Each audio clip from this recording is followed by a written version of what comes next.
everybody, and welcome to RiverCity-Media's Beyond the Booth. I'm the Howard Cheney along with Phil Harris, and today we got a special guest with us. It's the coach of the Ider baseball team, Coach Casey Gaddis.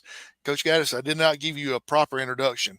We have the 1A Area 15 champion Yeah. coach of the Ider baseball team, Coach Gaddis. Coach, thanks for joining us.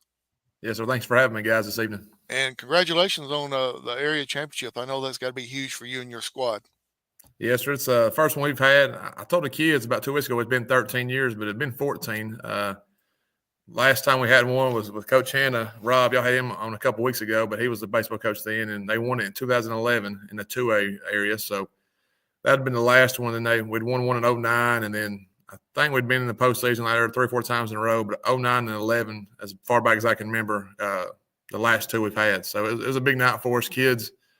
Of course, they were a little starstruck a little bit, but it was just a good night for a bunch of youngins. Like, so we've only got 4 upperclassmen in the program, so there's a lot of 8th, 9th, and 10th graders that had to play a big parts and roles, and they did a great job that night. So.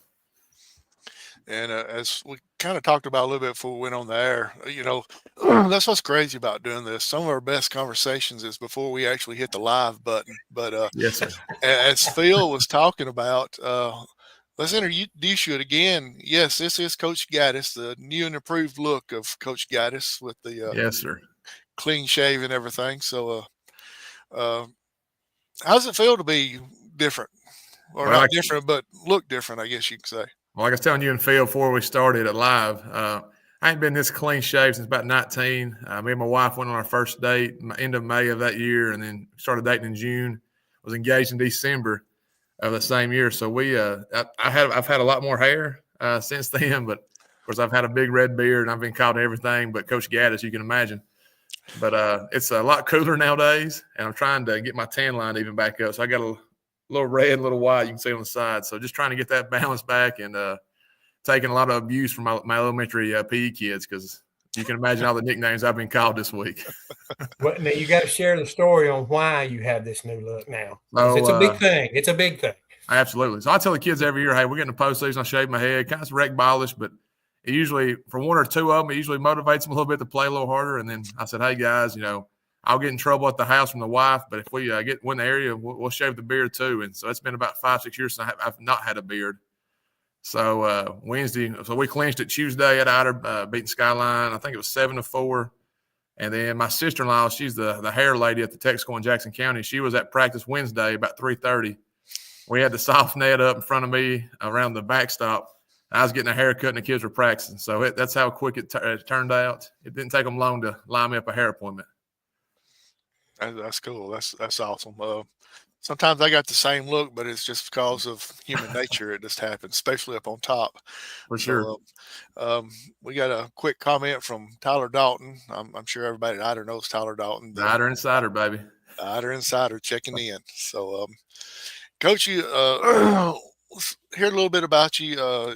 Phil's got a lot of questions he'll ask as well, but the one thing that caught my attention before we went live was you said you're an Ider Hornet through and through. Yes, sir. I turned 34 this December, but I can't remember a solid memory or a core memory of not being in a field house or a potato shed or a ball practice field of any kind, not wearing black and gold. I know before my dad passed in 2020, of course, he covered the sports from the Progress to the Times Journal, Daily Sentinel, to the Weekly Post, just different outlets covering Ider athletics. And I was always usually, as a youngin', since my mom and dad had me, I'd have my tennis shoes on, my Ider ball cap on, and a T-shirt. That's how I was around town to now, where I graduated here in 2010. And then, of course, I was blessed to be hired in this May of 16 at the end of the school year. And then I've been here ever since. This is, like I said, this 9th full year. So I've been here 9th and a piece come May. So it's are you I won't say this without getting anybody in trouble, but I was speaking with another person that was not from Ider, from another school, and I was talking to him and his wife, and they was like, we finally had to make him buy something other than the school colors, because you open up his closet and that's all it was. So if we open up your closet, is it like black and gold basically? So it's got 75% or more Ider. There's a few Alabama pieces, University of Alabama. And then about 10% of my clothes, some nice dress clothes that I wear on Sunday mornings. And then anytime my wife makes me take family pictures. So that's about the closet I've got. That's a good deal. I'll turn it over to Phil. And Phil, ask this younger looking man now with a new look, all the questions you got. Yeah, and we were talking about this, and of course, off the air. But I know your wife Jordan. I know you've been married. You got 2 children, and from what now I don't know if this for sure. Have y'all got another one on the way? Yes, sir. So we announced it's a pretty eventful week. Last week we were playing for an area title, and then I think it was the day before, or day after, day of. My wife said, "Hey, I think it's a good time to announce that we're having a third one on Facebook." I said, "Well, that's good, honey, but I'm pretty much emotional, so I won't be much help on that. So I'll let you handle that part." So it was, I think it was a Tuesday we clinched it that day. So that next 2 or 3 days of school this past week's been a lot of fun for me personally. Between having a baby announcement and, of course, the area title, it was a lot of special moments with a lot of people up here. So that was a lot of fun. But yeah, baby 3, I'm hoping for a boy. I'd like to have one of those Ider boys, but there's a good chance all I can make is girls, and I'm sure I'll keep that streak going. I'm sure too. Well, tell me this: is it easier to coach a baseball team of boys or manage an all-girl program at home? Depends on the day. The 35 young men sometimes ain't as exciting as the 3 at home, and I love them to death. But there is a lot of good days too. When dad is needed, that's what my girls refer to me. They're very sweet. Like they were gone Friday night and part of Saturday going to see her in-laws in Oxford, my wife's family, or my in-laws, her parents. And usually when they get back, they're excited to see me, for that 24 hours, and then they're mama girls again. But overall, I would say it's 50-50 depending on the day in the season. We're in season, probably the girls are easier to manage. When we're out of season, the boys are probably at times a little bit easier as well. So. Well, tell me this. I mean, they were with you when y'all clinched the area championship, and of course, we share a picture, of the moment where they were with you. That had to be a special moment for the family, but especially for you having them involved. Yes, sir. They, my oldest one, Hallie, she's in that picture of the pink. She got the dirt on her face. So as soon as that last pitch is thrown, the night we swept Valley Head, that would have been the previous Thursday. We walked them off 9 to 8. She was out there dogpiling with us, so that was kind of cool. And then the following Tuesday, this past Tuesday, when we clinched the area, of course, she's out there at first base throwing dirt in her face. She's excited, throwing dirt up, screaming with the boys, and she always does agilities and stretches every home game with them. So she's become one of the boys, whether she realizes it or not. And like I said, so she's got a couple guys that she really has took fond to, and they take care of her and make sure the guys are talking the way they need to when they're around. So we've got several little brothers and sisters that like to be a part with our players, some of their siblings, and, of course, my 2 little ones too. They're always around and hovering around the dugout. So we have to make sure we're on a good behavior more times than not. So, and I think that's good for the boys too, because they understand there's a lot of young people running around that looks up to them, and sure. Whether they realize it or not, they're always watching. So they're a big influence on these younger kids. And, of course, too, I think it's good for those kids to see you as a father figure also. For sure. I mean, I know, I lost my father in 2020. I'd had 2 players shortly after, and within this 5-6 year span here, that lost their dads. And, that's not a way you want to connect with your players, but it was an easier way for them that we have tough conversation together. I was 30, whatever, and they were 16, 17, 18 years old. But those 2 young men, like, some of the things I would struggle with, they would too. And we was able to, connect that way on a personal level, that way, and emotional. And like I said, them just seeing, every program has these guys that maybe home's not the best situation for them. And like having, myself and Coach Henshaw, Coach Clements, all these other men and women that coach our players that can be a parent-like figure for them, whether we're blood related or not. They see that emotional and how much time we put into the program, how much we into their lives. And it's definitely special moments when we can connect the 2, our personal families and our ball families together like that for sure. Yeah, definitely. So, well, tell us about Jordan, your wife. I know she has to mean a lot because she takes, most coaches' wives are troopers. They're special people, and they kind of hold things together because, without them, a coach's life would be miserable. Oh, for sure. So she's definitely the MVP at home. I joke with her. I'm a pester. I like to stir the pot when I can, have fun. But like I said, she does keep everything at home. She keeps everything running, whether it be clothes and food, and keeping everybody took care of when we're sick.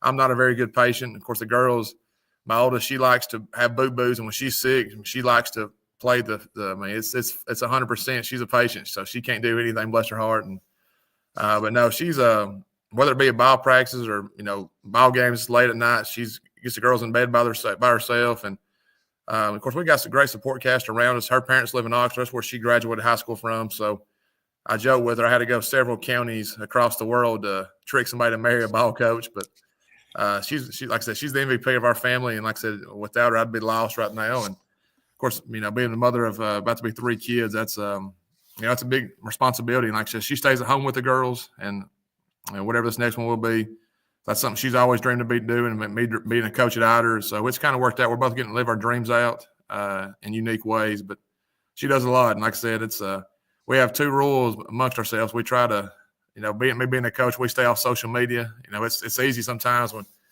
ball season's going, especially people chirping, that kind of thing. But we both agree it's better for us not to comment or say anything on Facebook. So it's easier for that. And then, and just make sure she's sitting with people at the ball games that's going to help her take care of the girls, because I can't always be there on the inside and outside the fence. So every year we try to find 2 or 3, parents that's willing to help her. If she's got to go to the restroom or just something to make sure the girls are took care of, and we know they're being watched for when me and her can't have eyes on them. So. Yeah, no, that's too. That's something we don't never talk about, but a lot of times the wives are in the stands and they sometimes hear things that, maybe sometimes aren't appropriate. And sometimes they have to have thick skin and kind of sort of have to walk away, and that's tough. For sure. Like I said, it's her father's been a pastor over the years, different churches. So her mom, my grandpa was a pastor for 30 years, several different churches he led. And I tell both of them, my father-in-law and my grandpa, I said, coaching and preaching is not a whole lot different. Obviously, one's, you're working for salvation. The other one, you're just trying to build young men and young women. But when it's good, it's good. And when it's bad, sometimes those moments, it can affect your family personally in a lot of ways, because not only is your wife or husband getting to hear it, but your children are getting to see the bad.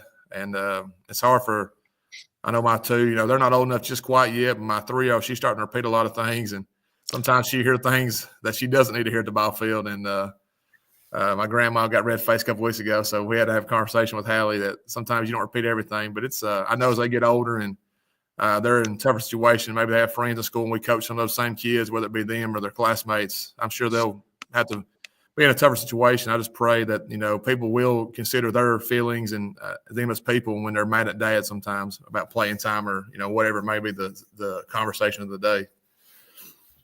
Of course, Coach, I want to get you to talk about this just a little bit before we go further. We've talked about, we've had Coach Chad Grant on, we've had Dustin Henshaw on, and we've had Josh Clements on. Faith is important to all 3 of those guys, and I'm sure it's important to you.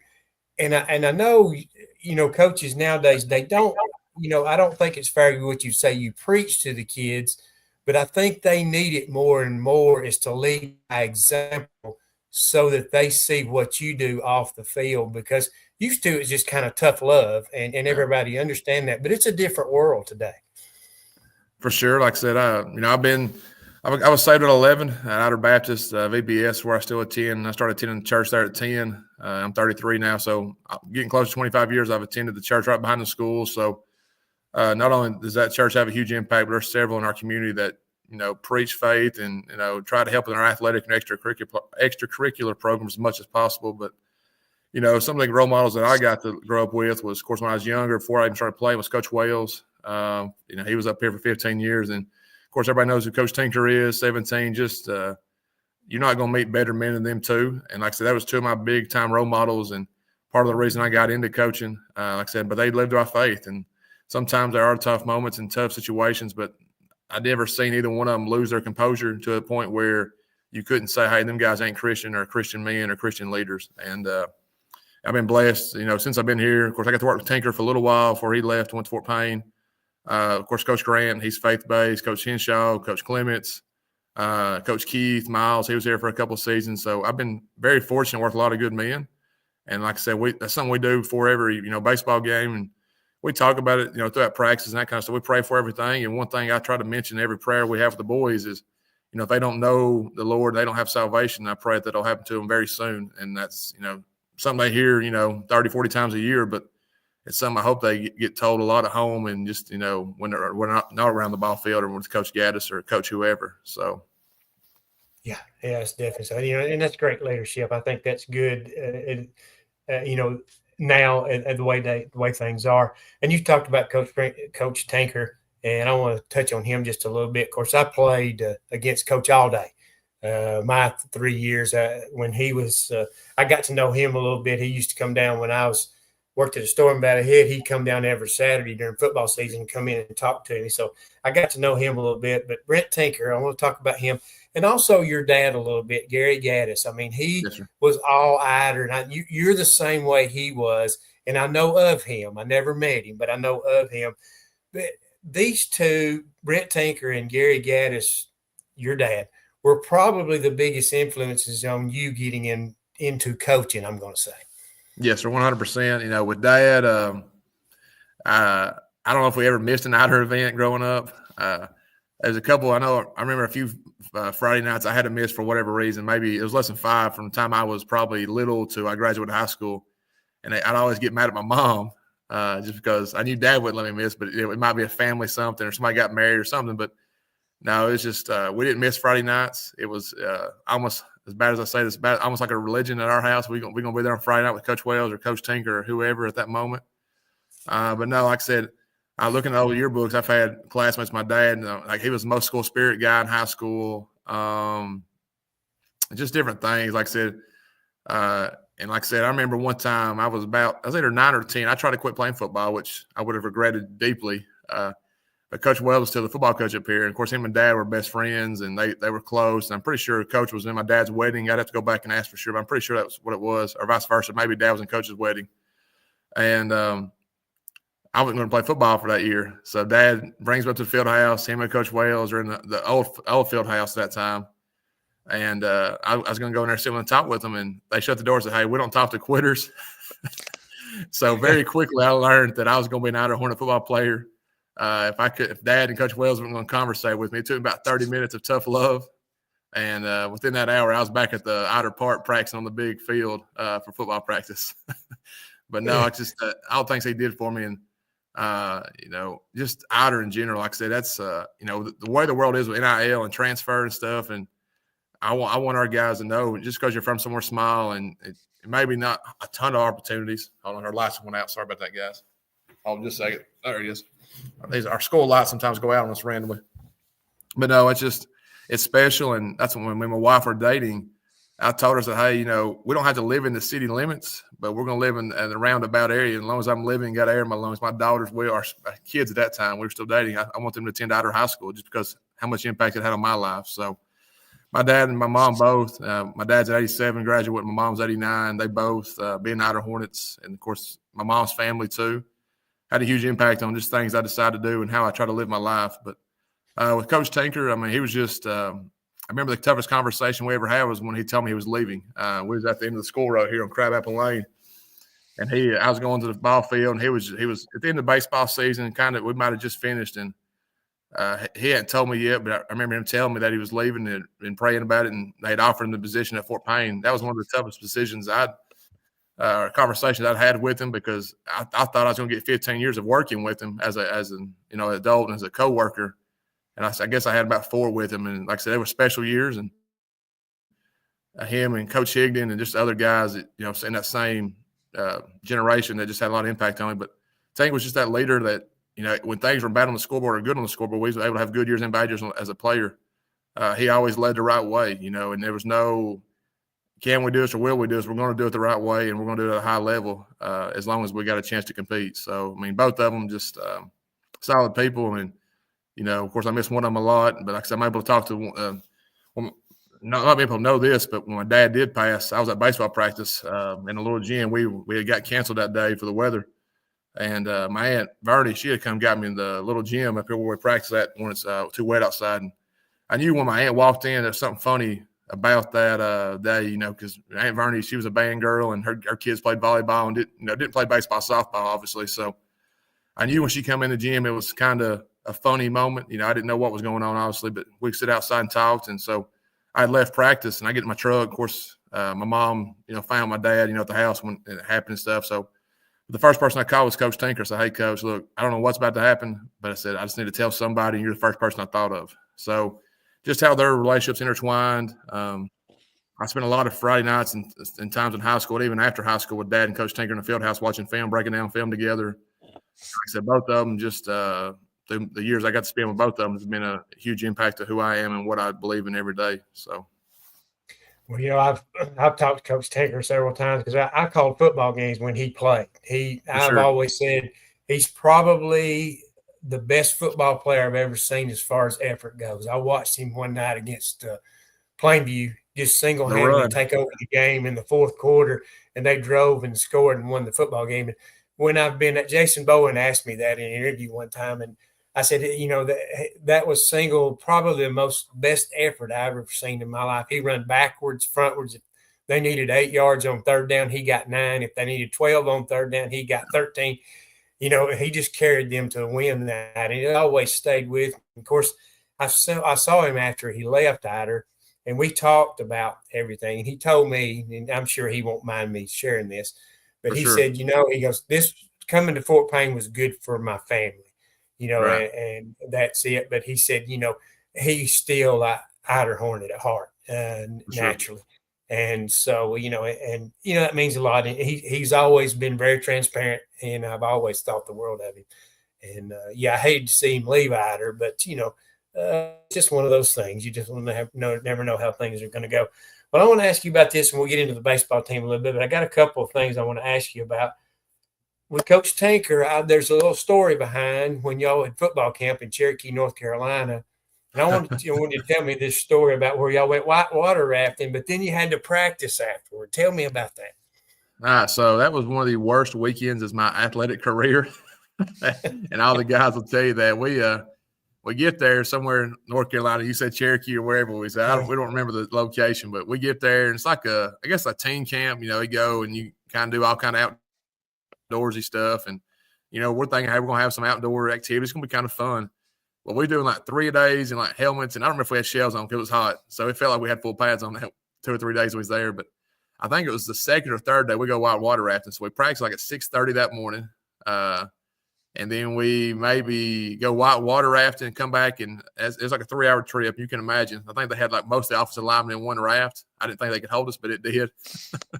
So there's a bunch of biggins in that poor little raft, but.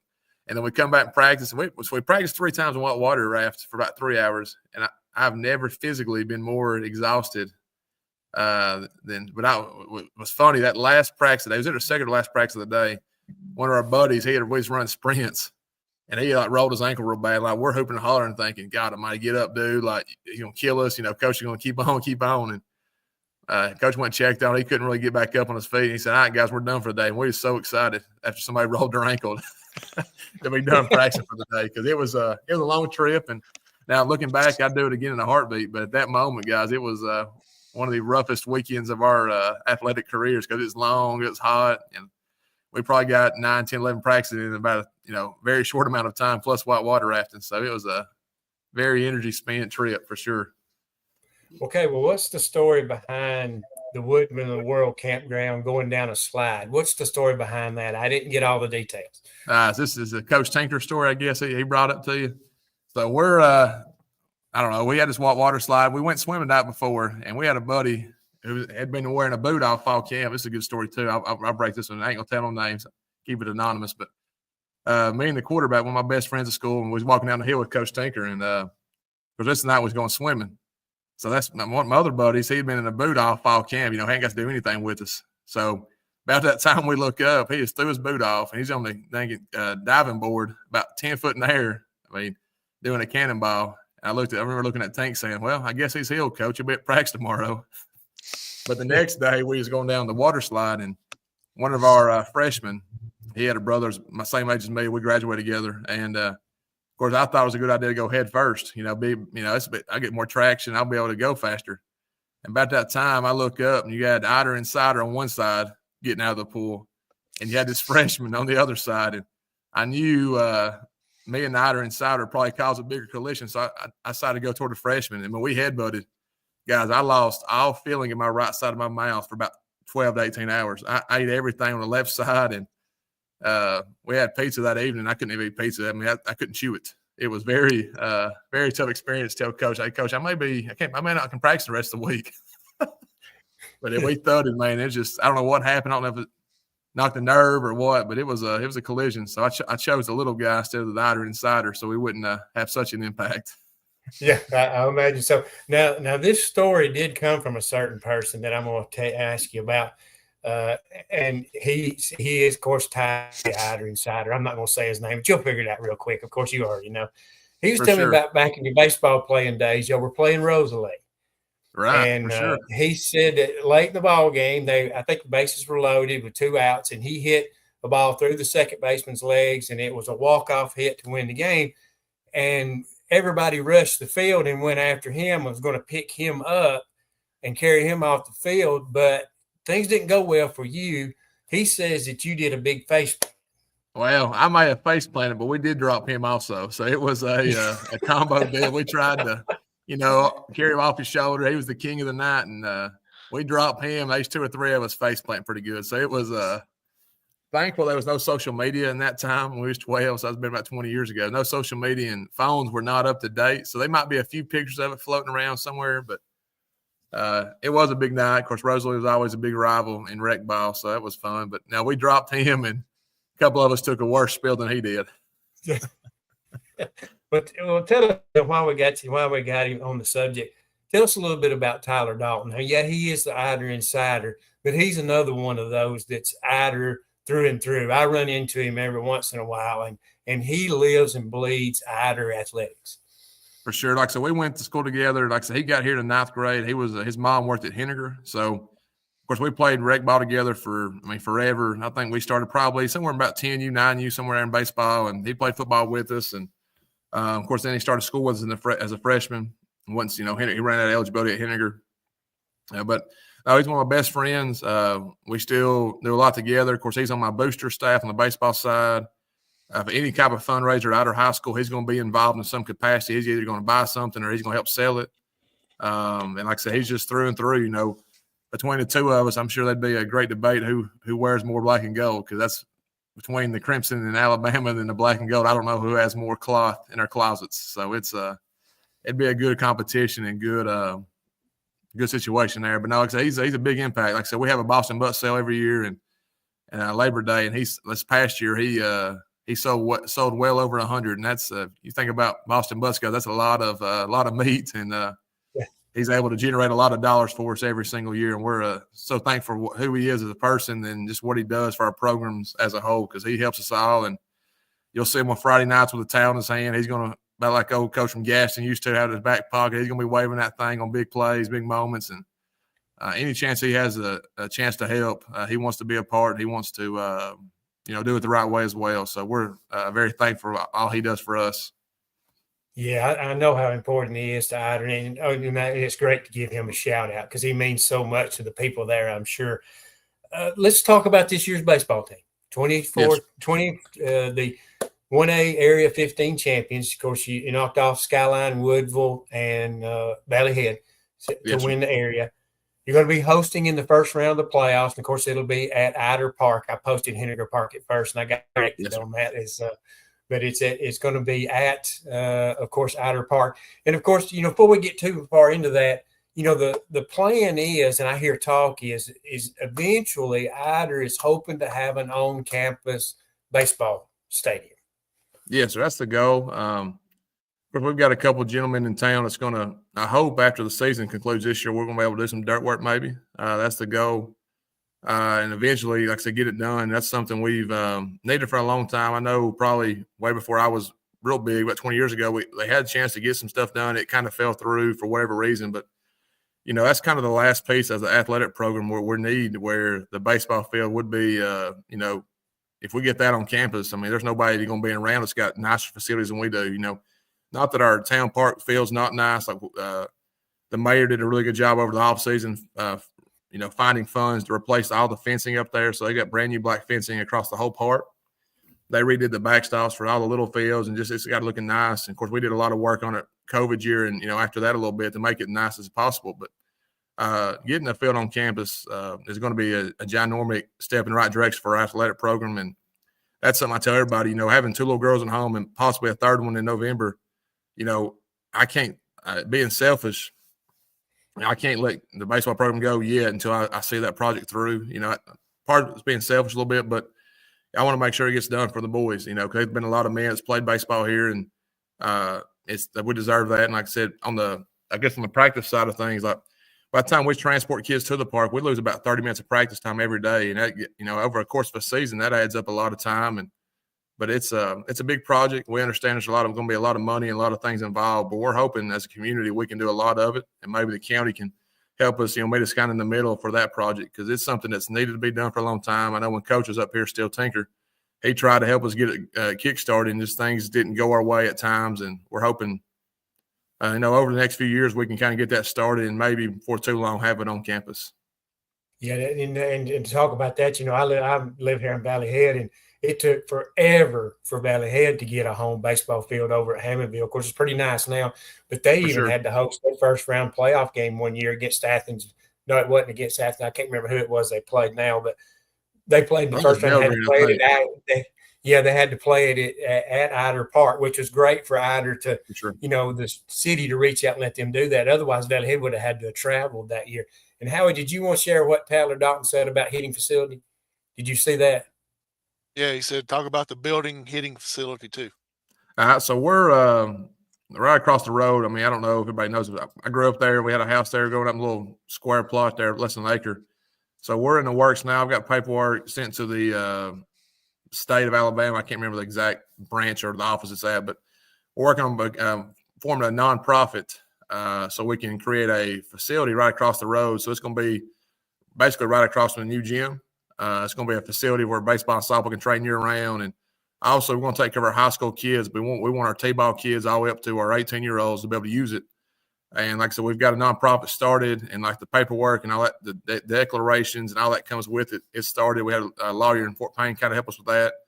And we're hoping within the season, then before school gets out, it'll be to a CPA, or so they can do like the nonprofit side of it, the tax exempt stuff. And we're hoping sometime this summer to be able to start raising money for that. It's going to be a big project. My dream is having about an 80 by 100 building there. We're going to try to have 4 or 5 nets in it. And that way our kids, have somewhere to go. Because right now for our softball and baseball programs, all that we have is a single net in our old gym. And like I said, between 2 high school programs and all the rec teams, when it's wet outside, we're very limited to where we can go. And I'm hoping with this facility, like I said, I'm hoping we've been working on the paperwork for about a year to 2 now. It's been kind of a slow process, a little longer than I expected it to be. But once that paperwork gets finalized, we've got a board of members or board of trustees, whatever you want, how you refer to that, guys. It's local guys, Ider guys. That we're hoping once that starts, we can get the facility up, and then of course raise money, and then potentially we have to take a loan out. But we're hoping to get the money raised within 5 to 10 years and get that up. So we're very excited about that, being a community building and something our kids from the littlest to the biggest can use throughout the course of a season. Coach, let's talk about the baseball team. Of course, you'll host in the first round on Friday against Athens Bible at Ider Park. Talk a little bit about that. Recap the season. And, of course, after we do this, we want to talk some about the individual players on the baseball team, because these kids like to hear their names. Oh, for sure. No, we started the season out pretty good. I was able to, find some games we could compete in early. It's no secret. Our male athletics programs have struggled the last couple of years competing wise on the scoreboard and that kind of thing. But no, we was able to get several wins out the gates. We're currently 16-9. We're going to finish the season out at Pisgah tomorrow, and then we got Senior Day Tuesday up at Ider. So we got a tough game tomorrow. But early on, we was able to get some wins, find some games we can match up really well. And the kids started kind of believing, hey, we can win games. We can, we won a couple by, big margins. We won a couple, close ones, which is good, getting into area play. But by the time we got in area play, I think we somewhere around 10-5, 10-4, somewhere in that window. So that was good. I told my wife, I said, if we can find a way to win 5 or 6 games for, the Woodville series, I feel really good about maybe the confidence of our kids that they have won some games. And, we're not sitting there with a big goose egg. But was able to, kind of get past that goal. And then we get to Woodville series, the one before spring break. We swept them guys in that series. We come back and played Valley Head after spring break. And like I said, game one, we beat them at their place 8-4. And then game two was a close one. I mean, it was, anytime Ider and Valley Head on the boys' side gets together, it's usually pretty competitive ball, no matter what sport it is. And it's been that way for a long time as far as I can remember. But we led 6-1 going into the seventh. We was the home team that night, and we give up 7 in the seventh, which was a tough blow. One of our guys was throwing, he ran out of pitches in the sixth, and was able to get another out, kind of finish the sixth out. We felt good about. We felt like we struck their best player out with our next guy pitching, so we felt really good about getting 3 outs with 5-run lead. And of course, I think they went like triple, double, a couple of hit batters. It just kind of started snowballing. So we go into the bottom of the seventh, and we had a guy get a hit, lead off double. Had a couple guys draw some walks, and then I think we had a hit. So we still got the bases loaded there, tied up 8-8. And one of the young kids I'd moved up late in the year, he'd been playing shortstop for some, and he's batting. And that night, either the 8th or 9th hole, I think it was the 9th hole, he gets down a safety squeeze, which if you see the video, it definitely looks like a suicide squeeze. He jumps up about 3 feet, tomahawk bunts it, and we got a 7th grader running bases for us in that moment. So 8th grader bunting it, 7th grader, head first, sliding into plate. So that kind of clinched our spot. That was a very emotional night just because it'd been 3 or 4 years for any of our guys had been in the playoffs in any sports. That was huge. And then we come in that following Tuesday at home and finished the job. And like I said, our senior arm, he threw really well that night. Jordan goes, he got it done for us on the bump, and we was able to be good enough offensively. So once Valley Head and Skyline split their series, we just had to take one for Skyline. We did that, and so we finished the series or the area series 5-1, and then we, of course, laid the egg in the county tournament. Somebody thumped us pretty good Saturday, but overall, so we're 16-9. We like I said, did enough in area play. I was pleased with where we, kind of how we played. We're not a great offensive team right now. Like I said, we try to run a lot. Our approach. And the area play was, hey, if we get somebody on that they got a righty pitcher, we're going first, second pitch. We're trying to cause as much chaos as possible. And then, like I said, we've got 2 or 3 guys we like to bunt with a lot. So if we had a situation, we had guys on less than 2 outs, we're going to try to make them field a bunt, and we're going to try to run early and try to make something happen in our favor. Because, like I said, we don't have a lot of guys right now and go gap to gap or hit a lot of home runs. So we try to small ball people a lot right now currently with our makeup. Yeah, I was going to say small ball. And I guess what you're saying, too, you've probably got some very good baseball players, but when you have a lot of underclassmen, you struggle with confidence at times. So probably the biggest drawback for your baseball team sometimes is consistency. For sure.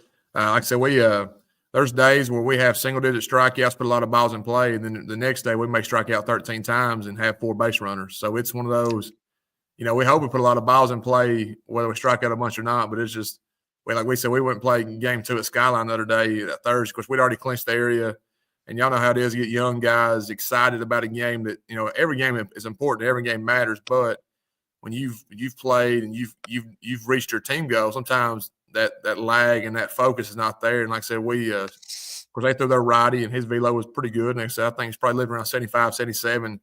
And for whatever reason that day, Ider couldn't hit a fastball, and it was just I think through the first 5 innings, he struck us out like 10 or 11 times. And finally, we got in that 6th and 7th inning, we scored 3 runs and made it kind of respectable in game 2. But, of course, they ended up beating us. But it's just days like that. Some days you can hit a fastball, and some days, you go for 4 and you don't see a ball. So it's tough, especially young kids, because our experience hasn't been there. And, like, before we started the season, we'd had about 2.5 kids that had much varsity experience in their careers that had played in a varsity program. So it was I joke with the kids, I fire and rehire a lot. We do a lot of rearranging. I tell them when they're fired, they're not fully fired. It's just we're going to try something different today and then maybe give somebody else another opportunity the next time we're out there. So, but we've been blessed. And like I said, we've had a lot of young kids that we're really excited about. And for the short time Coach Clemens has been on campus, we've kind of adapted to his, we all kind of believe it's a lot of the same things in the weight room, but we've kind of let him take the torch and kind of carry us that way while I'm in season. And Coach Henshaw's getting ready kind of for tryouts for basketball, that kind of time. So we're both kind of going into season or, season-ish times. But like I said, them 2 guys have been a blessing since we've been in season to kind of take my guys in the weight room and make sure we are getting stronger and remaining what we had preseason and keeping our guys safe through all the games we played. So. Well, talk about some of the guys individually, what they meant to the baseball team, and maybe at the end, tell us who maybe has been the most improved player. So our two arms right now, like we threw 7 or 8 guys throughout the varsity season. We've got one senior and 3 seniors in the program, one senior that's played baseball, probably from his time he was little to now. He transferred in from Sylvania during the summer. His dad in school here, his little brother, when they allowed Henry to be a feeder school to Ider and Sylvania, him and about 4 friends, they transferred in. So they've all played for us the last couple of years, 8th graders and now 9th graders. But he wanted to play with his little brother. His name's Jordan Goes. Of course, the little brother's Logan, and he's been our guy on the hill, number one. Like I said, he threw a complete game at Valley Head, threw a complete game against Skyline and Woodville. And like I said, he's had really good outings this far. I think he's like 8-2, 7-3 on the season, so his numbers are pretty good. And I think before Saturday, he was like for the season, he was less than 20 strikeouts to 100, and that's for a season, that's a lot of strikeouts. And he's been able to pound the zone for us. And then our next arm in the rotations, Tyler Kidwell. He's battled injuries all year. He got hurt during football, had a very rare back kind of injury, spine deal where he kind of got over that during basketball. And then toward the end of basketball, he had to have some arm surgery. It was minor, nothing crazy, wasn't a labor or anything like that, but something minor. He was able to get back healthy. And like I said, he's threw a couple of times now. He's reached his pitch count one time in the Valley Head series. He was able to give us 100 pitches that night. And we've tried to keep him between the 75 and 85 range, just not to try to kill him. But like I said, he's a competitor, and he's been batting the 3-hole for us and hit the ball well. I think he had 3 or 4 doubles or triples in the Valley Head and the Skyline series. We just had big time hits and big time moments with guys on base. So he's able to clear the bases for us several times and kind of add on to our run count when we needed a big hit. So he's been big for us. Our catcher, Landon Travis, he's the only junior we got in the program. His first year playing school ball range was last year. He'd been homeschooled most of his life. And, I'd always told his mom, they've lived in Ider forever. His mom and dad went to school here and said, hey, I'd love to coach him. He's a great young man, well-respected, works really, really hard in the weight room, does a great job in the classroom kind of thing. And I'd always told her, hey, like, if y'all ever think about letting him play, I'd love to be a part. So I finally got him out as a 10th grader. And then like this year, he's been our catcher all year. He's caught all but like 1.5 games. We've let one of our junior high kids catch some too, just kind of give him a break sometime in double headers and that type of thing. But he's batted to lead off. And like I said, he's done a great job for what we need. We've had a couple of injuries to some other athletes that could have been our leadoff, potentially early in the year, but he's put a lot of balls in play for us. Taylor Kidwell's another kid. He's kind of been our leader in the outfield. He's a sophomore, Tyler's brother. Of course, both of them played football and basketball this year too, so they're multi-sport kids. But we put him in center field. At the beginning of the year, he's going to be our backup catcher, and he's not caught a single inning this year. He's been that good for us in center field.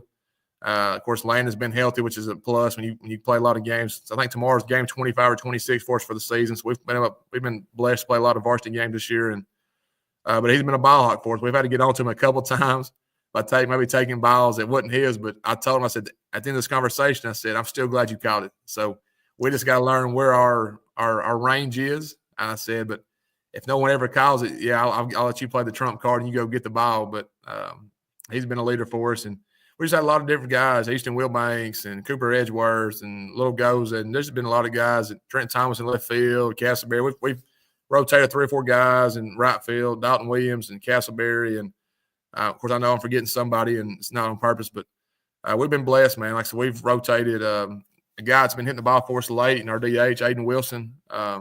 His grandfather's one that owns Sign On Mine. They've been doing signs in our community for a long time now and does a lot of our ball fields and that kind of stuff. But his mom played softball for Coach Hughes early on in the program. Like she was one of the first pitchers Coach Hughes had years ago. So now her son's playing for us in baseball, and his bat's been really good the last 2 or 3 weeks. And like I said, he's took over our DH spot here to close out the season. And like I said, we just had a lot of guys. Like I said, we've rotated several different guys through the mound just to eat innings here and get us there. But when you're at 1A, 2A level, you got to play as many kids as you can and try to find guys that can give you different roles. And whether it's running bases or playing it out in the outfield or hitting or something, and you got to try to utilize every one of them most we can. So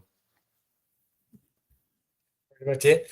Okay, that's good. I think hopefully that covered everybody.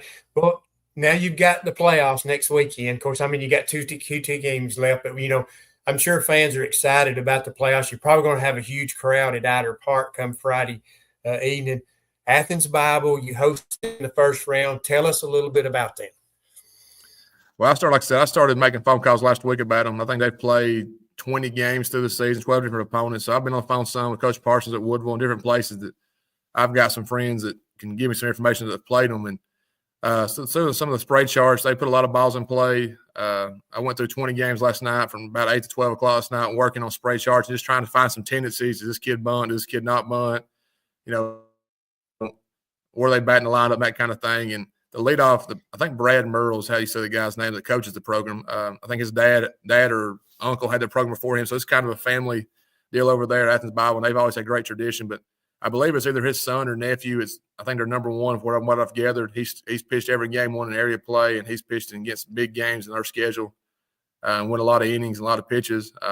He's our leadoff guy. He seems to be their best overall player from what I've gathered from other coaches. But like I said, they just seem to be solid, solid small school ball team where they put a lot of balls in play and you have to beat them. You can't let them beat you because you got to make routine plays and have a shot. So, but I think we're going to be very similar in a lot of ways. I think they've got some young kids. We've got some young kids. And I'm hoping, like I said, if we can find a way to be competitive in game one, maybe our depth can help us in game 2 and game 3 throughout the series, I hope.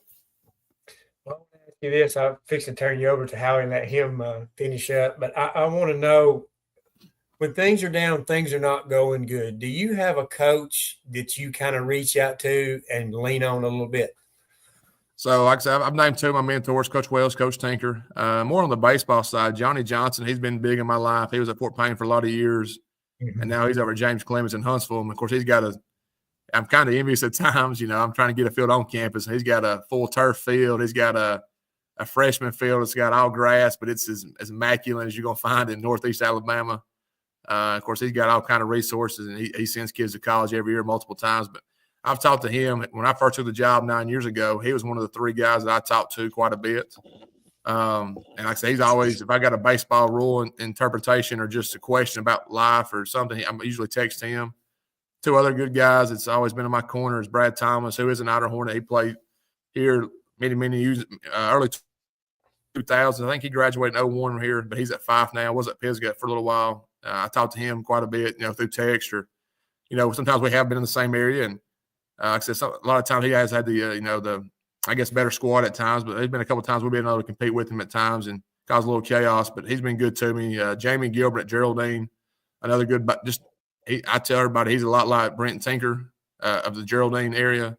Just a solid person. You're not going to find a better Christian man. And with him and Brad, either one, just good people that they preach salvation and faith-based, and just everything they do in their life is Jesus-led. So them are all 3 good dudes that I lean on the baseball side. And, of course, anytime I can talk to an older coach, I remember growing up, Sandmount Tournament, County Tournament comes basketball, when there's a room full of older coaches, I'd always got to sit at one of their tables and try to just absorb as much information as I could.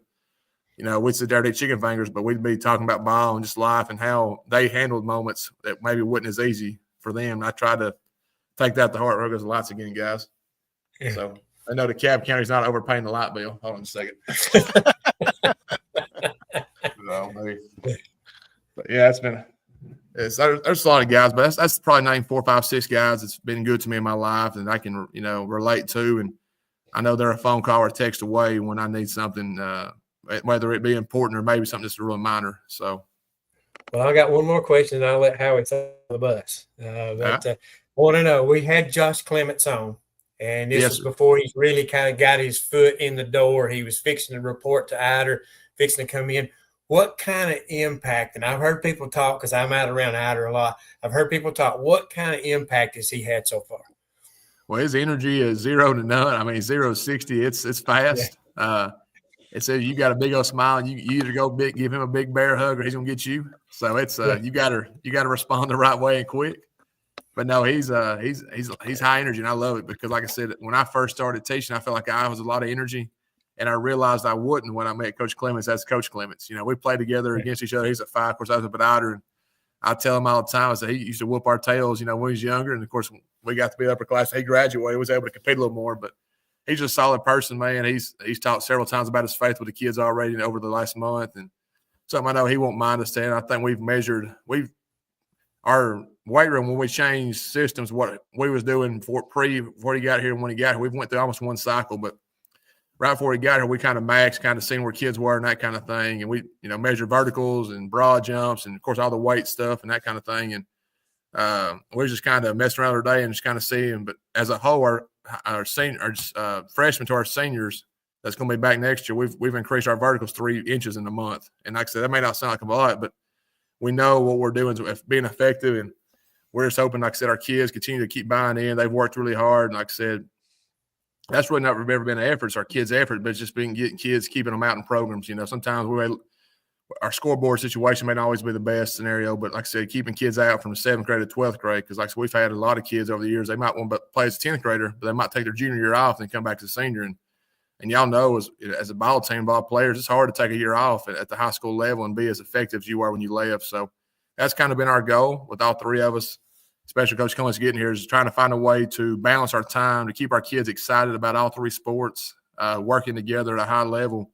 And that way kids don't get the burnout feeling, or kids don't feel like they're up here all the time. We're trying to, be effective with our time while they're here. And he does a great job. He's very organized, very planned out. And this first 4 to 6 weeks has been a big blessing for all of us, because he's had a huge impact already. And I'm looking forward to the summer and, of course, seeing his guys compete in the fall and being his biggest cheerleader come football time. So, yeah, that's good stuff. Okay, Howie, how are you? Got a comment from the insider. No, here we go. Ernie Willingham, the 79 boys. So that's another group of guys. That's a Collinsville group. Y'all know Ernie Willingham. I think they're going to have coach, assistant coach on here in a couple of days, I think, on this show. But they have a huge impact on me. I guess it was a few years ago, we played them, beat them in the county tournament. And I guess it made them mad. We haven't beat them since. But no, Coach Ernie and the other 2 guys, they do a great job. They got a good group of boys down there. And they're as crazy about red and white at Collinsville, I guess, and me and the insider is about black and gold at Ider. So they tell me all the time that depending on who you ask, you ain't going to find a better class at Collinsville High School ever. Unless you ask somebody what wasn't in the 79 class, and they might tell you something different. But no, they're good people. And Coach Ernie, we talk, I don't know, 7, 8, 10 times a year through the phone. He'll call me with a random question, and I'll try to answer it, and then I'll call him later about a scheduling question. So we have a great relationship. And all 3 of them guys that coach our baseball program, and I'm sure they all help with football too, the way I understand it, they're just great dudes, and they've done it a long time, and I try to ask them as many questions. We had a kind of a special moment. We was playing in the county tournament, I think it was 2 springs ago, and I tell everybody I didn't really coach much that day. Coach Ernie was keeping a scoreboard, kind of how their dugouts set, their press box and their dugouts kind of connected there at Collinsville.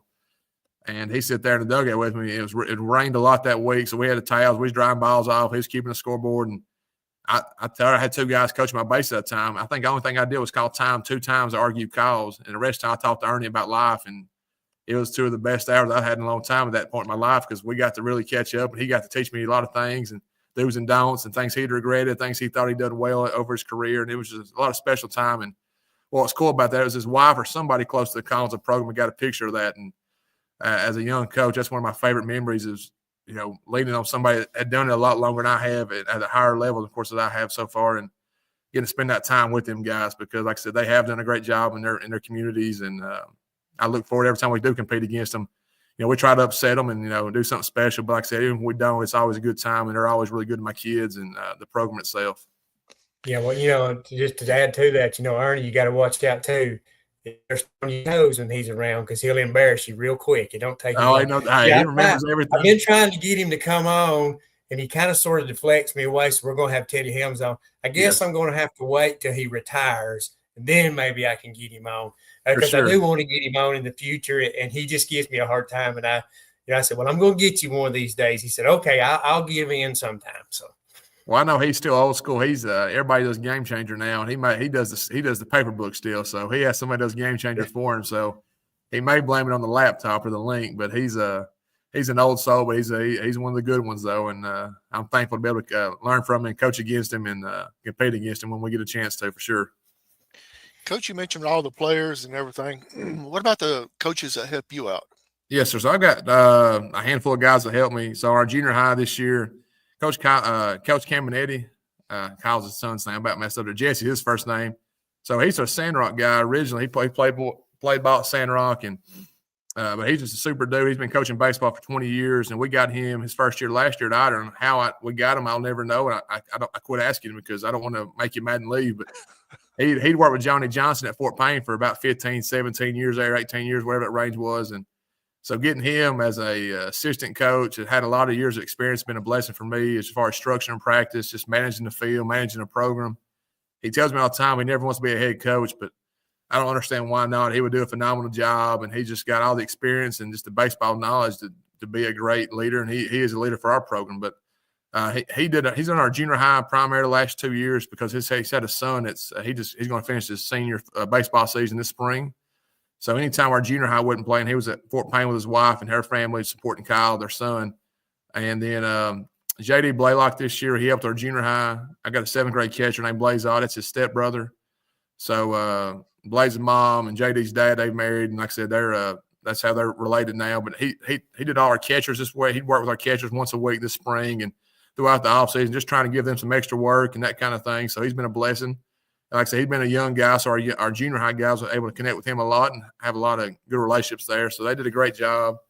On the varsity staff, Coach Cam would help me as much as he could, but something we agreed to when he first started helping us, hey, no matter what, you can't miss your son's game. So I think in 2 seasons he's missed 3 or 4 games. So I feel like that we've done a great job balancing, helping our program and still getting to support his son. Stephen White, he's an old umpire. His son played for me for 3 years or 4 years, freshman year to senior year. He graduated last year, but I still have to keep Steve around, and he's been, like I said, he umpired ball for a long time. So having an umpire in the dugout, I tell everybody I've got an advantage in that way because if there's a rule infraction or something that we don't think's right, he can usually pull it back his memory pretty quick. And me and him are kind of good cop, bad cop, so it works out good, our personalities. So we're able to balance that kind of pretty good. Joseph Goza, he's an Ider graduate. Like I said, his sons, he got 2 kids in the program. He's helped me this year and last year. Of course, TD's there some. Like I said, he's more on the booster side, more he is the coaching side. And then, like I said, some other guys I've had over the years, been mainly volunteers. I've had 2 guys that played for me, Peyton Hood, Race McDowell, Andrew Blevins last year.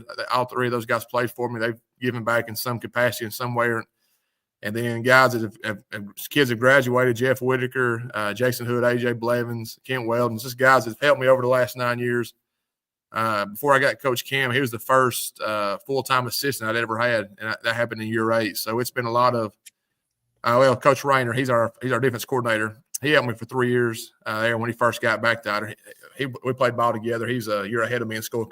Him and Coach Clements graduated actually from the same year. Of course, Coach at 5 and Coach here at Ider. So that's pretty cool having another young guy on staff. But it's just, you know how it is. It's a small program, small school. It's hard to get a lot of assistants. And so we've had to really do a good job. And I'm sure I forgot somebody. If I did, I apologize. But it's just one of those things we've had to use a lot of community help and support. And, you know, sometimes it works out really good. And sometimes you have to go a different direction. So it's just, our first couple years, my brother helped me. And he'd still be helping me right now. But his work schedule and family life kind of got where he couldn't be in 2 places at once. So it was one of the, he had to step aside and spend time more with his kid. He got a boy and a girl, and him living in Rainsville just kind of got hard on him to be here every day for us. So that was early on in my career. So, but I've been blessed. I mean, a lot of good guys, a lot of good men. And like I said, there's no way you can coach a program at a high level by yourself. And I don't care what level it is, and or if you got 10 kids or 50 kids, it's hard to coach them hard if you by yourself and don't have good people. And I go every year, I tell them the kids, I say, guys, I want to be the least talented guy in the dugout, whether it be X's and O's or the leadership. I want to have good people around me that push me to be better. And if we do that, we're all getting better every single day. So, Coach, I know Coach Blaylock and Coach White. Don't cut either one of them any slack whatsoever. Yes, sir. Yeah. So you mentioned the boosters. Who's head of your booster club? So currently right now, Jason Morgan's my president. Dora, his wife, does our checks and the money side of it. Joseph, which helps me coach a little bit too, he's our VP. And then TD, he's like our special counsel. We don't really have an official name, but he does a little bit of everything. He's fundraiser. He's just on our paperwork. That way we know he's somebody that can be about anywhere, anytime. You know, he works with his dad at the funeral home. So he's very good to us. Sometimes he runs the scoreboard for us. Sometimes he delivers stuff for us. When we have our big auction every year, he does this and that and this and that. So it's we're blessed, them four. And I've been very fortunate. I've only had 2 or 3 presidents over 9 years. You know, first I had a guy do it for 7 years for Jeff Whitaker.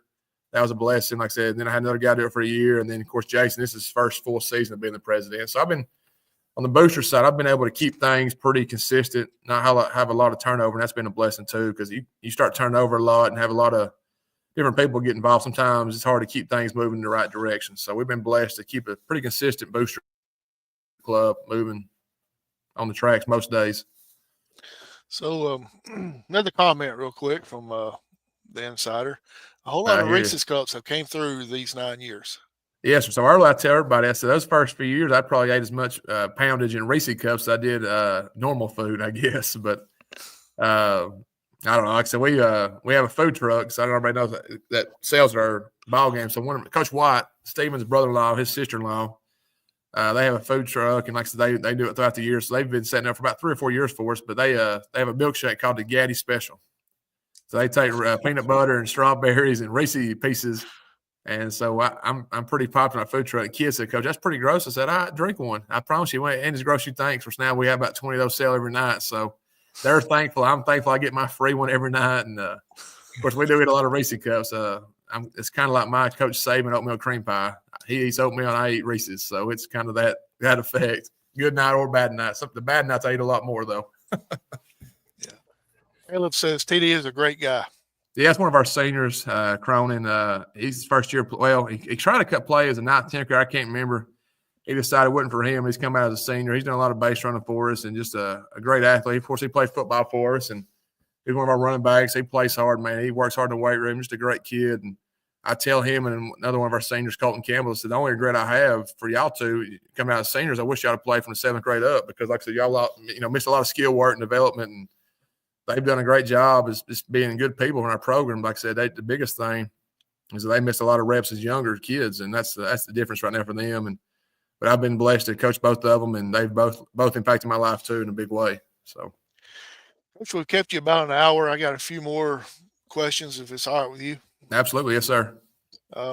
This is kind of to get to know Coach Casey Gaddis a little bit. So baseball players and everything are notorious for having superstitions, or as Coach Stevie Sparks from Fort Payne says, rituals, routines. Right. So is there anything you have to do before you hit the field? Biggest thing, I try to, first when we're traveling, I try to walk the field, and I try to get as far away as the guys I can for, 5-10 minutes. I guess I learned that from Coach Tinker years ago because they'd be sometime on Friday evening. He'd just kind of disappear for a while. Like, where's he at? So he'd go somewhere and hide and pray and just kind of, have some time for himself, just kind of decompress on game days. But I try to do that a lot too, especially before and after games. I'm not crazy superstitious. I'm one of those guys that if it's a routine play, I feel like we should make it. And if it's a strike, we should hit it. But as far as the playing goes, but I like to, when we get there, I like to walk the field, try to see if there's any holes in the fence, any holes in the, on the playing surface, anything that might cause our guys to, have a disadvantage. A lot of times I try to go pray somewhere, just kind of decompress because, game days are stressful as enough. And then trying to manage, 30 kids in a program, 35, I think is what we got this year. And trying to keep everybody's, attitudes and, everything in check. It's hard sometimes. So trying to have that time away so I can just kind of get away. And my schedule at school this year has been good to me where I've been able to get away for 45 minutes or so every day, go work on the field or work on baseball, something, whether it be lineup cards. So that's been good to me too this year. And like I said, I appreciate Coach Ledbetter and Coach Brooks working that for us where we can have that time as head coaches to figure out some stuff we need. But biggest thing, I try to be consistent with the kids. We try to do the same routine every day as far as pregame. We're pretty regular. We do bands with our arm bands, Jaeger bands, and then we do our agilities and throwing routine. And then one of us hit fungo to them, just trying to get them some reps before that first pitch is thrown. That way we're not hopefully in the bad news bears that day. Try to keep everything on the up and up. But as a person, though, the only one I have, like I said, is probably walking the field pregame, especially on road games. At home games, I've usually had that time in the mornings or something, before kids get there. So that's been not bad. And like I said, once it gets closer to game time, I tell the kids this year, especially being, in a new classification, new area, I've never been against these guys, and in big time games, area games. So it's been, I guess, new butterflies. And every game we've played this year, I've had that kind of, that feeling in your stomach where you're kind of nervous, got that all the feels and emotions. But our guys, more times than not, have stepped up and played right at the right time. So it's been fun with this group of guys. Hey, all right, we got a comment. It's got me intrigued now. Oh The God, insider. I'm glad the insider's watching. I'm sure y'all are. He's not as bad as he was playing in high school with the superstitions and routines. Yeah, for sure. So In what was high the deal school, with the high school now? I'm one of those guys. I'd probably wear the same socks every now and then if we felt we was playing good, or I had the same tape job down on my ankles and my wrists. Because I played center in high school, so I touched the ball a lot. So I tried to keep my right hand pretty, especially my wrist. I taped up pretty good. My ankles, Tinker always, taped my ankles up. So and then I had any kind of pregame. So anything, I'd walk the field the same way. I'd read the same newspapers, the media people. So Tank didn't like the media as much as we did as players. So we had to sneak around that. And sometimes we'd have to hide behind the bleachers or wherever we could to read the Weekly Post and bum pickings. So that was always something whether it was right or not, we believed in reading it. So we had to figure out how to get it done. So I'll get back to getting to know the person a little Yes, bit sir. real quick. As far as, let's say, if we're going somewhere to eat, where would you like to go eat at? Your favorite place? Biggest thing for me is not really the food, I guess. And I'm not a big seafood guy. I just don't like seafood for whatever reason. I'm sure it's good for me and healthy, but usually I'm more of a chicken or that kind of. First chicken, I'm pretty excited about going there, but usually it's the people I'm with. As long as I'm going with people that I love and I care about, like I said, we're gonna have a good time. And a lot of times when I go out to eat, especially during the season, it's to kind of decompress time with my family and friends and kind of get away from the everyday grind and stress of just the job itself. But my wife, she right now in our third pregnancy, she's craved Wingstop a lot, so I'm not been disappointed there. That's been a good for me too. And usually Friday night or Saturday after ball game, I'm making late night Wingstop runs, so I'm not mad about that at all. I told her, I said, hopefully we keep this going for 5 more months. So I can get a lot more Wingstop fries in me. But now I like Santa Fe. I like anything like steakhouse environment where you get peanuts and rolls. I'm all for that. Any kind of free appetizer. I'm like that. I'm a school teacher, so I'm always trying to budget correctly. So, but no, it's just more the environment itself. Like I said, of course, all my buddies, we still go to all the sports restaurants, and sit there and watch ball games a lot. And so I've been blessed with some good friends over the years, and usually there's a rook game or two that breaks out when we're out eating. So we're one of those. We sit there for 3 or 4 hours, have to tip the lady extra because we take her table for any longer than we need to. So, hey, I want to stop right there. Now, you went to Northeast, didn't you? Absolutely, I'm a rook. Is that where the card playing came from? Well, we played a little bit in high school, and I was an Eagle Scout, so we did that a little bit in Scout stuff. We go camping, whatever. But I'll say this: there was more times than not we was playing cards than we're doing what we supposed to at Northeast University. Hey, in our era, that's just what it was. I couldn't believe it. I'd go in there, I'd go 3 classes and come back in there, and the same ones are at the same tables. I told everybody, I said I was blessed to have 2 associates through Northeast, but I don't know how some of them guys pass the class because they get there at 7:30 and they still be there at 5:30 playing cards. So I don't know how much education they got, but they got pretty good at playing cards and setting a deck. I'll say that. You know who your partner needed to be, and so we, like I said, it was funny. Of course, everybody knows it goes Northeast or something like that. All these guys in high school, you're your enemies. And of course, I tell my guys that they're friends with people from Sylvania and Valley Head and Ider and Fife and Henniger's, wherever now, surrounding community, Stevenson. And I told them, I said, guys, 15, 20 years ago, I said, if they didn't wear black and gold, I wasn't their friend. And like I said, I didn't communicate with them. Then, of course, you get to Northeast for year 13 and 14. It's like, hey, I'm going to play with a Chief today and a Ram tomorrow and a Red Devil today. Hey, whoever had the best rook cards, that's who I was going to play with. So it was kind of cool getting to play with them guys. And of course, we played basketball together and just different stuff and becoming friends with them as past athletes. It was kind of fun how you build those relationships after you competed with each other your whole life. So that was a lot of fun then. So I'm a fellow that enjoys to eat. So a lot of my questions are going to be, of course, of the food. And the one that I ask everybody is pizza. Does pineapple belong on pizza? No, sir. No chance. No chance. I'm a meat lovers kind of guy. So I want lots of meat and I want as much cheese as I can get on there. But no, I'm not a sweet meat guy. Like pineapple ham or pineapple pizza, anything like a sweet and sour vibe to it. I'm not that guy. So we had a guy, Mark Young. I don't know if y'all know, he does a lot of cooking in the Henniger area now, but he always pregame for us when he's in high school. And anytime we do pineapple ham, I had to skip pregame because I just couldn't get down to it. So I'd have to eat a pack of crackers or whatever. But he did make some good potato soup and ham and cheese rolls, and I usually ate my weight in those. So Tinker has to get on to him for eating too many bowls of soup. But But no, So pineapple ham, I'm not a guy though at all. Ooh. yeah, tacos, hard shell or soft shell? I'm more of a soft guy. I do like having a crunch in the tacos, but the shell itself, it's easier to eat with the soft taco, I feel like. Fries or tots? Ooh, loaded tots all day. There's a place in Trenton that got the best loaded tots, barbecue with cheese all over. It's good stuff. Lots of ranch involved. So when we get in your vehicle and we're going to go to one of these places and eat, what type of music are we going to be listening to? Usually Christian or like contemporary Christian or country music. Like I said, every now and then I'll hear one of the songs the boys are playing, during batting practice. I'm like, I like that song. I'll hear it on, 96.5 out of Chattanooga or whatever. But usually it's either some kind of contemporary Christian or some kind of country music, some sort, typically. Good deal. And we got one more comment that Tyler's wanting us to get to real quick, so we'll do it, and then we'll let you get out of here, Coach. Yes, sir. He says, talk about the Powder Puff tournament before we go. All right, so this is a shout out for Coach Clemens in the football program. I can't remember the exact day right now because I'm living day by day right now throughout the season. But sometime before here in school out, they'll have a big Powder Puff tournament, and I think last year they raised, I want to say, $4,000 to $5,000. So it's always a good fundraiser for our football program. And now these numbers may be skewed a little bit, so I apologize. But I think there's like $5 to gate. All our girls, we have a 7th grade team, 8th grade team, all the way to the senior team. The 7th, 8th grade play against each other kind of as junior high champion.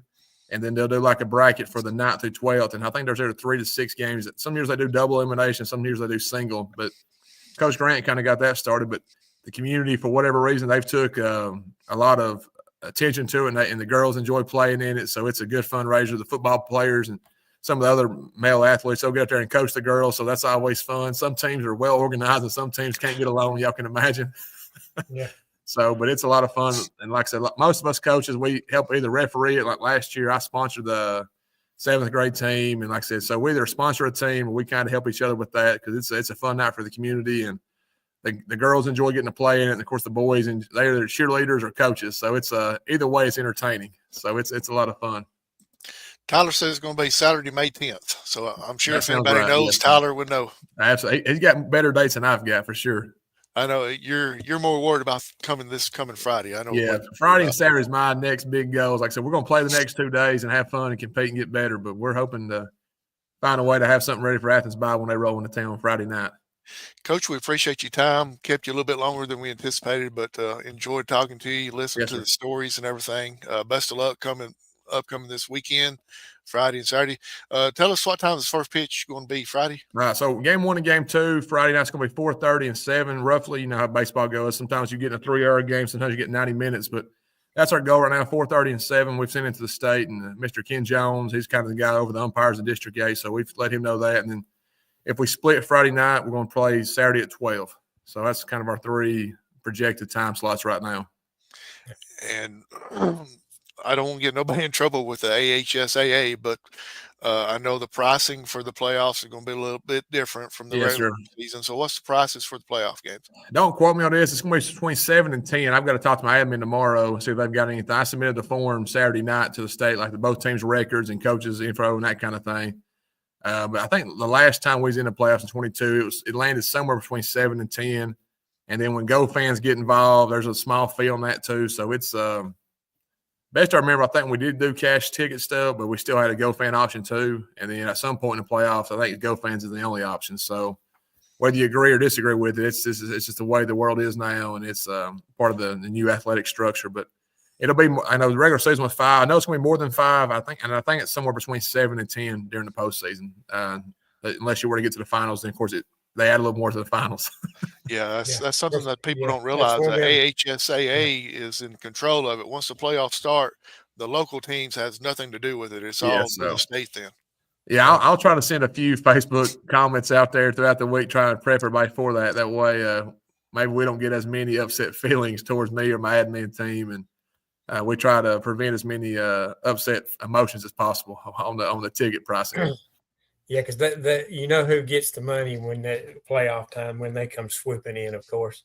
Yeah, funny story, about that. So 21, 22, Game Changer and Dragonfly had just become kind of, I guess, the new trend, I guess, really. And of course, I just say how they did. We paid officials and stuff, but I knew like baseball didn't make as much off of a gate as a football, did playoff game, obviously, because the crowd size and that, just the football's king in Alabama. We know that. It's understood. But I'd always check my school account, and I'm like, man, I never got no money for like playing 3-4 rounds of baseball. Like we got beat in the first round one year, then we got to the quarters the next year. I was like, I know we didn't make a ton of money, but there had been some kind of money come through the account. So I reckon on our Dragonfly account, how we pay officials on the baseball side in our area now, like they was like $2,000 just sitting there hanging out. And we never transferred it from the Dragonfly account to my school account for baseball. So it was like the next season after those 2 playoff years. Like we had no idea the money was there. And finally, when my admin's like, Coach, we got like $2,000 from the state or through Dragonfly. I think it's your money. I said, well, guys, to my knowledge, because I'd asked 2 or 3 times. And after that last time, I was like, well, maybe we just didn't make no money. Maybe we lost money, broke even with the officials and stuff. And they said, Coach, it's about $2,000 here. I was like, well, that makes sense. We played about 4 rounds those 2 years, and we never seen no money.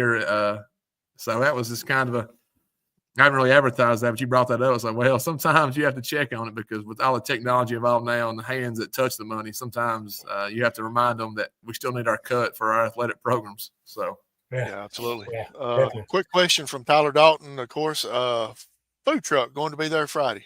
As long as they're healthy and living, it should be there. Like I said, they've had a lot of stuff going on in spring biz. Their little girl plays soccer in Trenton, but as long as nothing happens and they're in good health, everything should be rolling. There should be a lot of Gaddis milkshakes Friday night. I may have to go up there Friday night just to get a Gaddis milkshake. Absolutely. Now look at the scoreboard. Like I said, don't jinx or anything. Just come get a milkshake, and I'll text you how it goes. Yeah, that's why I'll just tell them to have me one ready. I'll treat it like a drive-through or whatever. Absolutely, yes, sir. So the last thing before we let you go, any shout outs you'd like to give to anybody, not necessarily just on the baseball side, but just anybody in general.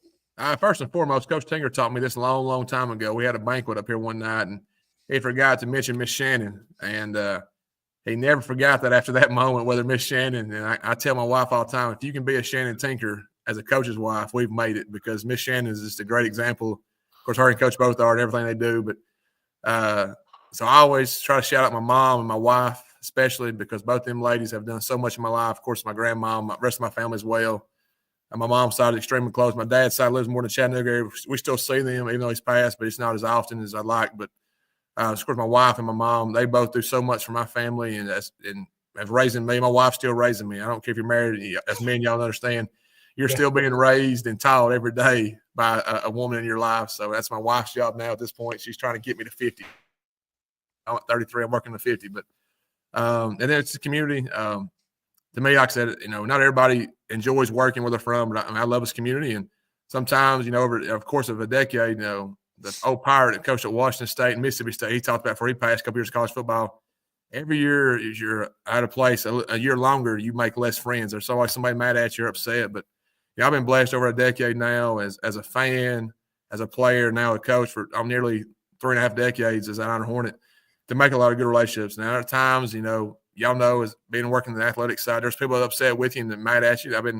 I've had people I've went to church with me get mad at Coach Gaddis, or people I work with be upset with me. But I always try to keep those relationships as honest as I can and true. And I'm thankful for the good ones and the bad moments. And just that way, it's shaped me to be a better coach and young man. But and just my players, especially. They're number one at school.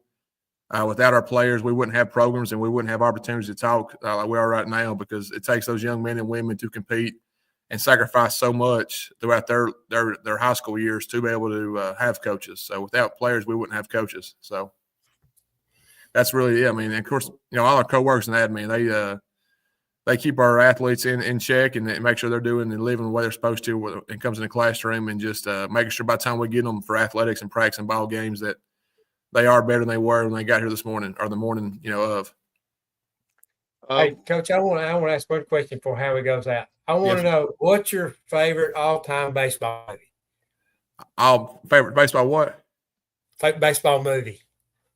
I don't know. That's a tough one. Like I said, I think everybody knows football movies get a lot more praise, I guess. Like we did state test this past week, and one of the teachers were watching Remember the Titans, and I walk in and start quoting the movie. But I would say one of my favorite baseball movies is probably Angels in the Outfield. I don't know why, but it's an old one. It's probably not as talked about as maybe The Sandlot or some other ones, or The Bench Warmers or some other. But I just like Angels and Outfit. I like the whole vibe. I feel like it's, the kids are kind of community led and they get to be involved in the team. So that's kind of fun and cool. But there are just moments in that movie I can always refer back to in some way or somehow. So it's I enjoy that one. Of course, there's other ones too. I mean, of course, Sandlot. If you don't have that in your top 3 or 4 as a baseball coach, I think you're doing something wrong. So there's a lot of good ones. But Angels and Outfield's probably 1 or 2 for me. And on your shout outs, I know you didn't forget them. You just kind of overlooked them. A trainer. Right. Do y'all have a trainer? We do not have a full-time trainer. Trainer Brad, he'll check in with us from time to time. We hadn't had a full-time trainer, I guess, since I was probably in school. And at that time, Brad did it some. And, of course, he's been around the area for a long time. He's at Fife and Pisgah quite a bit. But I kind of look at it 2 ways. They say we don't have enough, I guess, referrals to, allocate time or money for the trainer. But, I mean, it's a blessing, too. Kids ain't getting as hurt as often. I don't know. But it's just I wish we did have a full-time trainer because I'm probably not the best tape guy or medical guy. I probably got a lot of my dad in me that, hey, if it ain't bleeding out, you're okay, and you can get up and finish the play. So yeah. I've got to be careful sometimes because there are some injuries that are definitely more serious than others, and just because they're not bleeding out or got a bone sticking out, don't mean they're not seriously hurt. So you got to be careful with that. But that is something I would like, maybe hopefully at least Ider and maybe share a trainer with somebody because, like I said, usually Brad's good about coming and checking on us when we have somebody that needs to be looked at. Obviously, he's always been good for us last decade or so. But it's something we definitely need, and hopefully over time we can get a full-time trainer up here. But we've been blessed with whoever helped us along the way. And sometimes our moms in the stands, it's maybe nurses or medical backgrounds, and then sometimes it's our local rescue squads that's helped us on Friday nights, especially over the years. It's had a big impact, maybe as a serious injury and that kind of thing. So, awesome, good deal. Phil, you have anything before I close this out? No. Well, other than one thing, it just popped in my head. You made a deal winning the area championship. What happens if you win a state championship? What happens then? I told the guys we'll be to be continued. I said, we win 10 more games, we'll figure something fun out. It may be a kind of wait and see kind of thing, but it'll be a shock. I promise you. And I don't know what that would be either, but if we were ever to fortunately get a blue map, it'd definitely be our first one on the male side of that. Our girls, y'all have seen them over the years. They've been having a lot of success and they do a great job, but if our boys ever got to be at one, whether I was the coach or not, I'd probably do something fun for the boys, whatever sport it may be, because it'd be special. And there's a lot of men that's played here and they'll put a lot of time and effort to see one of those one day. And hopefully we'll get that's what me and Hishaw and Clements talk about a lot. And, maybe the kids in the community don't see it right now, but that's what you're always striving to be as a coach and as a program is to, host a blue map one day. And that's the ultimate team goal as far as winning and losing. But I don't know. We'll see. That's what my grandparents, they had a good time with me today at lunch and at church. They said, son, well, you've lost all your hair. There ain't much more you can lose. I said, well, we'll figure something out. So, Coach, can we get you? Did we scare you too bad where you won't come back on again? No, sir. Anytime y'all like I said, we'll do it. And like I said, we'll try to get some kids on here next time. And I enjoy it. Like I said, I was telling Phil, I was texting him earlier in the week, and I try to watch at least all the Ider videos and stuff. And that way I can, listen to Coach Hughes talk. And like I said, I try to absorb as much other coaches talk about stuff and try to learn from them as much as anybody. And I enjoy what y'all do. Y'all do a great job. Average Joe's does a great job. There's so many locals that try to promote high school athletics in our area, and I'm forever grateful. And like I was telling my wife, this is not a knock on Mr. Phil, but she didn't know what the name Phil Harris was. And I told her, I said, I've been listening to Phil Harris on the radio for a long, long time. And it's just an honor to sit down with y'all guys talk ball because QSB has been on my radio in a vehicle since I was probably a little taught, and I can not even a football coach right now currently. I still listen to it every Friday night, and it's just something I've always done. I did it with my dad, and over the years when Coach Wells or Coach Tinger, got to talk about their football teams on the radio, it was always something special. And I probably recorded it, and I probably listened to it 100 times like a little kid, So it was always fun in those times. So it's been special for me, and I really appreciate what y'all do for the kids and the communities for sure. Phil, what that means? That means you're old, buddy. Yeah.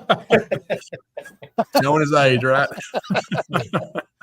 I'm going to show my age. I remember before Phil hit the radios, and he was writing for the groundhog out at Mentone. I've never heard of that. That's the first time. I'll do some research to the groundhog, see if I can find some bum peeking like it. That's a long time ago. Where I grew up at, we got that paper once a month, and I couldn't wait to get it and open it up and read and see what Phil had to say.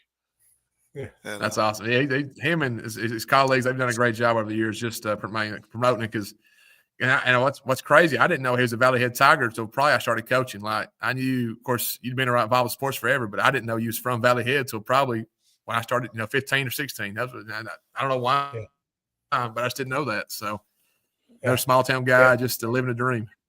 Well, see, I played against some of the guys, and you'll know some of them, probably Eric Hurst and Barry Allday and Greg Whitaker and Billy Tillman, several of them out there that I played. Jeff Pike, I guess you may have known him. Yes, sir. I played against him. So there's several out there I played against. Randy Frazier is another one that I played against. That's back in my day. So, yeah, that's a long time ago. But it was always great to play Ider. It was always so competitive when we played it. For sure. Like that, I feel like, everybody, especially on this side of the mountain, they talk about Ider Valley Head games. They're two small schools, the two programs, a lot of pride and just competitors over the years. But I know a lot of the county don't realize it, but Ider Valley Head's been playing as long as, we always try to play them in baseball once or twice. Now that we're there, we get them twice a year. But even before that, we at least try to play once a year. Them or North Sam, because those two teams, Ider's played them for as far back as I can remember. It's always high stakes, and usually it's a lot of fun, and there's a lot on the line in some capacity. So it's good times. All right, I got to close this out, or we'll stay here for another 2 hours talking. So for Phil Harris, I'm the Howard Chaney. Thanks for Coach Casey Gaddis for joining us today. If you don't have nothing to do, go out Friday night to Ider Park to watch the first round of the playoffs. And first pitch is at, you said 4:30? 4:30, yes, sir. 4:30. So thanks for joining us today on Beyond the Booth. Good night and God bless everybody. Thank you, guys.